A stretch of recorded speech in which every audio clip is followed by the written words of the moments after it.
Bonjour et bienvenue dans ce nouveau numéro de Ciné-Scène.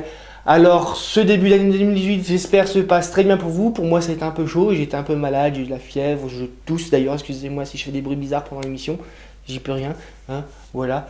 J'ai vraiment un petit peu de mal en ce début d'année 2018. Oui, bon, pardon, excusez-moi, je divague, on va revenir aux choses sérieuses. D'ailleurs, de quoi en parler, parce que là, ah oui, ok. Voilà, c'est bon, j'ai retrouvé, on y va. Nous allons donc parler des sorties du mois de février, des sorties cinéma, bien entendu. Hein, voilà, si vous avez du mal à suivre, parce que moi j'ai un peu de mal. Nous allons donc commencer le 8 février avec la sortie de 50 nuances plus sombres de James... excusez-moi, pardon, désolé, petite erreur, c'était mes notes de l'année dernière. Ce n'est donc pas le 8 mais le 7 février que sort 50 nuances, non pas plus sombres mais plus claires. Hein? Vous avez compris ce truc ou voilà. Donc 50 nuances plus claires, le film, le troisième volet de la saga des 50 nuances au cinéma, qui était réalisé par James Foley, comme le deuxième volume. Je viens de le vérifier sur mes notes, hein, donc j'en suis sûr. Voilà. Au casting, eh ben, on retrouve les deux mêmes acteurs principaux, Dakota Johnson et Jamie Dornan. Voilà. Ils seront notamment accompagnés par Eric Johnson pour cet opus. Pour l'information, c'est l'adaptation du troisième roman de la saga 50 Shades écrite par E.L. James. Et pour l'histoire, eh ben, si vous allez voir ce troisième film, c'est que vous avez vu les deux premiers, donc vous devez à peu près savoir de quoi ça parle, donc pas la peine de s'étendre plus longtemps. Comme le dit le dicton, un train peut en cacher un autre, et bien ce mois-ci, c'est pareil avec les troisièmes volets de trilogie au cinéma. En effet, une autre saga touche à son but sur nos écrans ce mois-ci, il s'agit de la saga du labyrinthe, avec ce troisième volet intitulé Le Remède Mortel. La saga écrite à la base par James Dashner arrive à son terme elle aussi. C'est réalisé par Wes Ball. Au casting, on retrouve Dylan O'Brien dans le rôle de Thomas et à ses côtés, Kaya Scodelario. Elle joue un personnage, je le sais, mais son nom m'échappe, je suis désolé. Pour le synopsis, comme on a sauté le premier, on va le faire celui-là quand même un petit peu. Grosso modo, c'est Thomas et les blocards versus Wicked dans l'affrontement final. En espérant que dans cet affrontement final-là, on ne verra pas Wolverine se mettre à pleurer. D'ailleurs, on voit pourquoi il serait là, on se demande bien, hein, voilà. Bon, allez. Pour la Saint-Valentin, si vous ne savez pas quoi faire avec votre cher et tendre et que il ou elle est un petit peu fan de super-héros sur les bords, vous pourrez toujours l'emmener au cinéma pour voir le dernier film sorti des studios Marvel. On l'avait déjà vu dans Captain America Civil War, mais cette fois-ci, Black Panther a le droit à son long métrage à lui. On peut s'attendre se voir dévoiler les origines du personnage, en tout cas dans sa version cinématographique.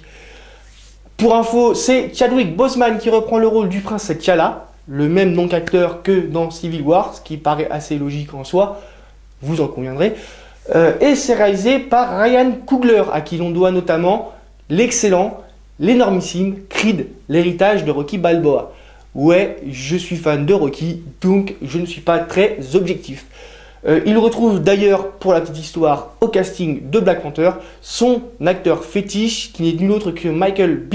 Jordan, qui jouait Adonis dans Creed, et qui a un petit peu d'expérience dans les films de super-héros, puisqu'on l'avait vu notamment à l'affiche de l'excellent Chronicle, et qu'on l'avait vu aussi à l'affiche du nettement moins bon, voire carrément mauvais, reboot des 4 Fantastiques. Vous savez, pas la version avec la jolie Jessica Alba dedans, mais l'autre. D'ailleurs, la version avec Jessica Alba était juste à peine meilleure. On peut espérer que le retour des 4 Fantastiques dans le giron Marvel va permettre à la Maison des Idées d'enfin nous pondre un film digne de ce nom pour la famille Richards, qui est quand même un petit peu à l'origine de tout son univers super-héroïque. Et ouais, hein, faut quand même un petit peu là arriver à les sortir de ce trou noir de médiocrité cinématographique qui semble toucher Mister Fantastique et ses camarades. On passe au 21 février avec la sortie d'un film d'un réalisateur que j'apprécie énormément, Guillermo del Toro.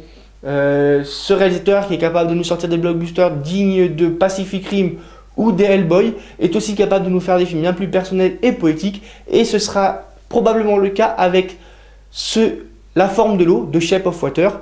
Ouais, ma tournure de phrase est pas très belle, mais c'était pour vous donner le titre en anglais et en français, puisqu'il semblerait que ce soit le cas pour ce long métrage. Hein, voilà. Au casting, on retrouvera Sally Hawkins, Michael Shannon et Richard Jenkins.